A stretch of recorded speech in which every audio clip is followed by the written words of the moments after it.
Hello friends, आज का topic है write a program that check whether a number is Armstrong और not.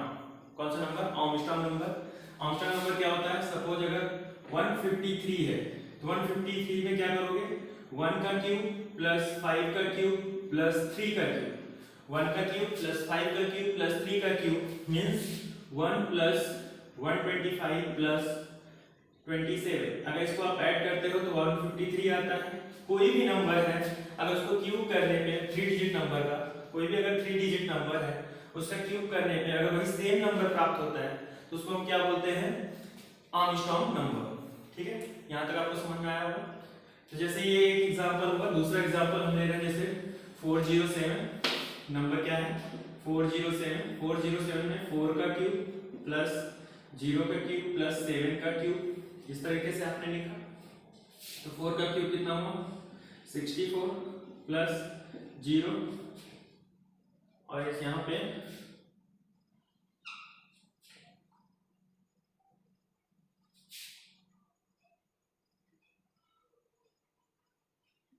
इस तरीके से होगा 343।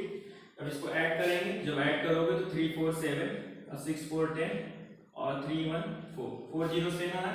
इस तरीके से अगर 407 का हमने क्यूब करके अगर उसको ऐड किया तो हमें क्या नंबर मिला? 407। ये नंबर क्या है? Armstrong number. इसके लिए हमें एक प्रोग्राम डिजाइन करना है। क्या डिजाइन करना है? एक प्रोग्राम डिजाइन करना है। तो सबसे पहले हम क्या करेंगे? एक क्लास डिजाइन करेंगे। हमने यहाँ पे एक क्लास लिखा, क्लास का नेम लिया हमने सपोज XYZ। आप यहाँ आर्मस्ट्रांग या फिर जो भी आपको अच्छा लगे वो नेम आप यहाँ पे डिफाइन कर सकते हैं। उसके बाद हमने यहाँ पे क्या लिया? Public static wide main. हमने क्या लिया? Public static wide main. फिर हमने लिखा यहाँ पे स्ट्रिंग आर्ग्स। स्ट्रिंग का एस कैपिटल लिखिएगा। ठीक है, यहाँ तक आपको समझ में आया होगा। अगर हमें यूजर से इनपुट लेना है तो हमको स्कैनर क्लास का ऑब्जेक्ट क्रिएट करना पड़ेगा। आप बफर रीडर भी क्रिएट कर सकते हैं बट हम यहाँ स्कैनर यूज करते हैं। तो हमने क्या किया? यहाँ पे scanner sc is equal to new scanner. हमने स्कैनर का ऑब्जेक्ट क्रिएट किया और यहाँ हमने लिखा सिस्टम का एस कैपिटल है और स्कैनर का एस कैपिटल है, सिस्टम डॉट ई। इस तरीके से लिखा। तो हमने जो स्कैनर क्लास की प्रॉपर्टी है वो किसी लाइब्रेरी में स्टोर है तो उस लाइब्रेरी को हम यहाँ इंपोर्ट करेंगे। हम यहाँ इंपोर्ट स्टेटमेंट लिखेंगे, इंपोर्ट java.util.string भी आप डिफाइन कर सकते हैं या फिर आप स्कैनर लिख सकते हैं, जो भी आपकी मर्जी। ठीक है, हमने यहाँ स्कैनर यूज किया। अब आपको यहाँ पे एक मैसेज देना है, system dot out dot println, और आपको एक मैसेज देना है एंटर दी नंबर। आपने एक नंबर एंटर किया। अब उसके लिए क्या लिखना पड़ेगा? यहाँ पे int n is equal to sc dot next int। n क्या है? आपको एक नंबर स्टोर करना है उसमें। ठीक है, यहाँ पे इसके बाद हमको क्या करना है? सम नाम का वेरिएबल लेना है जिसमें हमको उसके क्यूब को स्टोर करना है। सम इक्वल टू, मान लीजिए हमने 0 इनिशियल वैल्यू ले लिया। हमको इसकी एक कॉपी भी डिजाइन करनी पड़ेगी क्योंकि नंबर को लास्ट में हमको कंपेयर करना होता है कि ये नंबर अगर इस नंबर के इक्वल है तो ये नंबर आर्मस्ट्रांग नंबर है। इसके लिए हम यहाँ पे एक नंबर लेंगे इंट n1 टाइप में, इसमें हम n की एक डुप्लीकेट कॉपी तैयार कर लेंगे। अब हमने यहाँ पे एक व्हाइल लूप चलाया। यहाँ हमने लिखा n is greater than 0, number is greater than 0, और हमने यहाँ पे पहले डिजिट को अलग करना है। Int d is equal to n modulus 10। तो अगर हमारे पास नंबर सपोज 153 है, इसमें मॉडुलस 10 करेंगे तो आपको नंबर कितना मिलेगा? रिमाइंडर 3 फाइंड आउट होगा। तो हमको यहाँ 3 सपोज फाइंड आउट हुआ। हमको इसको क्या करना है? नंबर का क्यूब करके सम करना है। Sum is equal to sum plus d into D into D.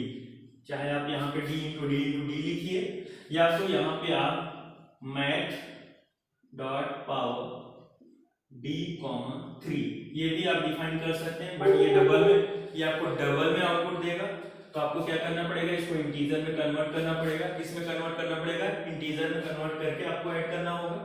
चाहे आप यहाँ पे मैथ डॉट पावर यूज करिए या फिर डी क्यूब यूज करिए, वो आपकी मर्जी। हम यहाँ पे डी क्यूब यूज कर रहे हैं। ठीक है, तो यहाँ पे हमने लिखा sum plus D into D, हमने यहाँ सेमीकोलन लिखा। फिर हमने लिखा n is equal to n divide by 10। इस तरीके से हमने एक नंबर लिया, उसका क्यूब किया और यहाँ पे डिवाइड बाई 10 लिखा। अभी इसको समझाते हैं। ठीक है। अब क्या हुआ, यहाँ तक लिखने के बाद सबसे पहले हमने एक नंबर लिया, नंबर का यहाँ पे डिजिट को अलग किया और उसको सेपरेट करके हमने इसको फॉर्मूला में अप्लाई किया। उसके बाद यहाँ पे हमने लिखा इफ अगर हमारा जो सम है वो डबल इक्वल हो जाता है ओरिजिनल नंबर के, जो हमारा सम है वो अगर ओरिजिनल नंबर के इक्वल होगा तो नंबर पहले आर्मस्ट्रांग होगा। तो सम डबल इक्वल किसके है, n1 के। यहाँ पे n हम इसलिए डिफाइन कर सकते हैं क्योंकि n की वैल्यू 0 हो गई है, ठीक है। तो यहाँ पे नंबर यहाँ पे हमने डिफाइन किया और हमें एक मैसेज मिला, अगर ये सपोज कंडीशन ट्रू होती है तो हमें एक मैसेज मिलेगा system dot out dot println. यहाँ जो भी हम मैसेज लिखेंगे यहाँ पे लिखेंगे स्ट्रॉन्ग नंबर, हमने लिखा स्ट्रॉन्ग नंबर, और एल्स में हमने लिख दिया system dot out dot print L N, और यहाँ पे लिखेंगे नॉट ऑन स्ट्रॉन्ग नंबर। हमने क्या लिखा, नॉट ऑन स्ट्रॉन्ग नंबर। इस तरीके से हमने ब्रैकेट को कंप्लीट किया। हमने सबसे पहले एक नंबर एंटर किया, उस नंबर को हमने यहाँ पे उसका सम का क्यूब किया। अगर वो नंबर ये हमारे ओरिजिनल नंबर के इक्वल होता है, इस नंबर को हम क्या बोलते हैं, आर्मस्ट्रांग नंबर। तो जिस तरीके से जब इसको आप आउटपुट स्क्रीन पे अगर आप देखते हैं तो सबसे पहले आपको लिखना है एंटर दी नंबर। अगर इस प्रोग्राम को अगर आप एग्जीक्यूट करेंगे, अगर इसको टाइप करके देन आपने देखा है एंटर द नंबर लिख के आएगा, उसमें आपको एक नंबर एंटर करना है। सपोज आपने 153 एंटर किया, जैसे आपने 153 नंबर एंटर करोगे आप देखोगे इसका सम का क्यूब होगा।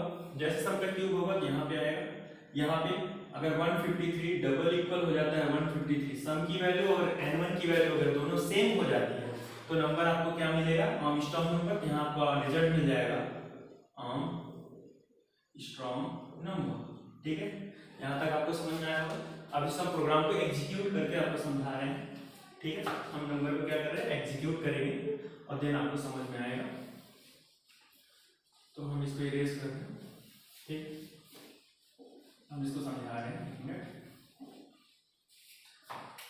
अब कैसे इसको हुआ, सबसे पहले हम यहाँ पे आउटपुट स्क्रीन पे आते हैं। सबसे पहले आपसे मांगा एंटर दी नंबर, आपने सपोज एंटर किया 153। जैसे आपने 153 एंटर किया, n की वैल्यू क्या हो गई, n इज इक्वल टू हो गया 153। n की वैल्यू क्या हो गई 153। सम की वैल्यू क्या हो गई, सम की इनिशियल वैल्यू आपको पता है 0 आपने डिफाइन किया है। n1 में आपने देखा 153 स्टोर हो गया, n1 की वैल्यू क्या हो गई 153। फिर आपने देखा व्हाइल लूप पे आएंगे, व्हाइल लिखेंगे 153 greater than 0 condition true, d के पास है 153 मॉडुलस 10, रिमाइंडर यहाँ मिला कितना 3। उसके बाद हम यहाँ सम के पास आएंगे, सम इज इक्वल टू, सम की लास्ट वैल्यू कितनी थी 0, 0 प्लस 3 इंटू 3, ये हुआ आपका 27। फिर आपने क्या किया, n is equal to 153 divide by 10, आपको मिला कितना 15, नंबर क्या मिला 15। फिर से सेकेंड स्टेप पे आप आए 15 ग्रेटर देन 0 कंडीशन ट्रू, ठीक है। फिर d के पास है 15 मॉडुलस 10, इस तरीके से आपको 5 प्राप्त हुआ। कितना फाइंड आउट हुआ 5। फिर आपने क्या किया, सम इज इक्वल टू, सम की लास्ट वैल्यू 27 है, 27 plus 5 into 5 into 5, 5 into 5 into 5, इसको अगर आप कैलकुलेट करेंगे तो 27 प्लस 125, ये हुआ 152। कितना हो गया 152। फिर उसके बाद आप n के पास आएंगे 15 डिवाइड बाई 10, n की वैल्यू हो जाएगी 1। फिर उसके बाद अगर आप 1 ग्रेटर देन 0 कंडीशन फिर से ट्रू होगी। फिर d के पास आएंगे 1 मॉडुलस 10, 1 हुआ। फिर सम के पास आप आएंगे, सम की लास्ट वैल्यू है 152, फिर प्लस 1, ये हो गया 153। सम की लास्ट वैल्यू कितनी हो गई 153। फिर आप n के पास है 1 डिवाइडेड बाई 10, कितना हो गया 0। फिर आपने यहाँ पे 0 ग्रेटर देन 0 कंडीशन क्या हो गई फॉल्स, कंडीशन क्या हो गई फॉल्स। जैसे कंडीशन फॉल्स हुई आपने देखा सम की लास्ट वैल्यू कितनी है 153, तो आपने देखा 153 डबल इक्वल हो जाता है ओरिजिनल नंबर भी आपका कितना है 153, 153 डबल इक्वल हो जाता है 153, कंडीशन क्या हो गई ट्रू। अगर ये दोनों कंडीशन ट्रू हो जा रहे हैं तो आपको नंबर क्या मिला फाइंड आउट करो आर्मस्ट्रांग नंबर। तो आपको स्क्रीन पे एक मैसेज आएगा, उसमें लिखा रहेगा स्ट्रॉन्ग नंबर। आर्मस्ट्रांग नंबर इस तरीके से आपको फाइंड आउट हो जाएगा। यहाँ तक आपको समझ में आ गया हो? ठीक है, तो ठीक है, थैंक यू।